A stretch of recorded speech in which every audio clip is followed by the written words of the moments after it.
नमस्कार मित्रांनो, तुमचं माझ्या यूट्यूब चॅनलवरती स्वागत आहे।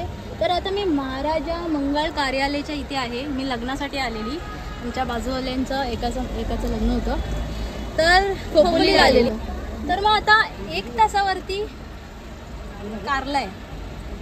तो you can imagine it's Saturday आणि इट्स माय डे, सो हम कुछ भी कर सकते हैं। सैटरडे हम जा रहे हैं कारला एकविरा आईला दर्शनासाठी। चला लेट्स गो।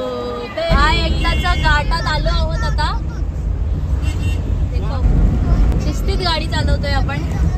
हम इधर आहे आणि ही आमची बाजूवाली फॅमिली आहे। सगळे बाजूवाले आहेत माझे। सिनिक पॉइंटला हा भाई जा एवढा पिक करतोय नुसता, एवढी बाजूला जागा। बायकर्स पॉइंट वरती आलोय आपण। इथे बायकर्स लोक आहेत ना, इथे फोटो काढायला थांबतात। मित्रांनो आता आपण इकडे पोहोचलोय बघा कारल्याला। आता थोड्या वेळात आपण पोहोचणार आहे। त्याला एंट्री केली आहे कमानीच्या इथे। हाय गाईज, आता मी इथे पार्किंग लॉट मध्ये आहे। जे झाडांचे इथे पार्किंग आहे ना, तिथपर्यंत आपण गाडी घेऊन आलोय गणपती बाप्पा मोरया करत। आता हे गाडी काढणार आहे आणि नंतर मी माझी ही गाडी आपली मायक्रा तिथे ठेवून। गरम होत आहे आपली मायक्रा बरोबर। मी लेडी मायक्रा सोबत आली आहे कारल्याला दर्शन करण्यासाठी एकविराईचं। तर चला जाऊया। आपली सगळी बाजूवाल्याची मंडळी आपल्यासोबत आलेले, ते पुढे थांबवलेत। मी आता मी जाते तिकडे। कशाला आलेलात? लग्नाला आलेलात ना? आणि हाय कुठे आता? एकविरा। छान लागली तुम्हा लोकांना? खूप गरम होत आहे। कोकणामध्ये शर्यत असते ना, इकडचा शिव आणि राणा हा हे 2 बैल आले एकविरेचं दर्शन करण्यासाठी। आली तू? फायनली आलो एवढ्या झबल्यामध्ये। एकविराईच्या गाभाऱ्यामध्ये पोचलो आहोत आणि इथे जास्त गर्दी नाही आहे। वी आर टोटली ब्लेस्ड,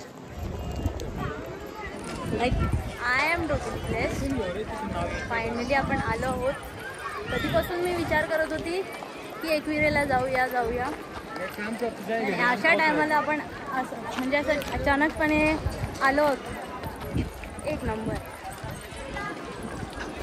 पौराणिक कथेनुसार हे मंदिर पांडवांनी त्यांच्या वनवासाच्या काळामध्ये बांधले होते। एकदा पांडव ह्या पवित्र ठिकाणी आले असताना त्यांच्यासमोर प्रत्यक्ष एकविरा माता प्रकट झाली आणि तिने त्यांना तिथे तिचे मंदिर बांधण्याचे आदेश दिले। पण तिने एक परीक्षा घेण्यासाठी एक अट देखील घातली। पांडवांनी हे मंदिर एका रात्रीत बांधावे अशी तिची परीक्षा होती। पांडवांनी ही मंदिर एका रात्रीत बांधून दाखवले। त्यामुळे त्यांची भक्ती पाहून देवी प्रसन्न झाली आणि वनवासानंतरच्या त्यांच्या 1 वर्षाच्या अज्ञातवासात त्यांना कोणीही ओळखू शकणार नाही असे वरदानही दिले। सो गाईज, आपलं दर्शन करून झालं आहे मंदिरात। मस्त एकदम दर्शन झालं। देवीच्या गाभाऱ्यामध्ये मस्त मजा आली सगळ्या पोरांबरोबर, ह्या आमच्या पोरांबरोबर। तर हा व्हिडिओ लाईक करा, शेअर करा, कमेंट करा, है ना? आणि काय करा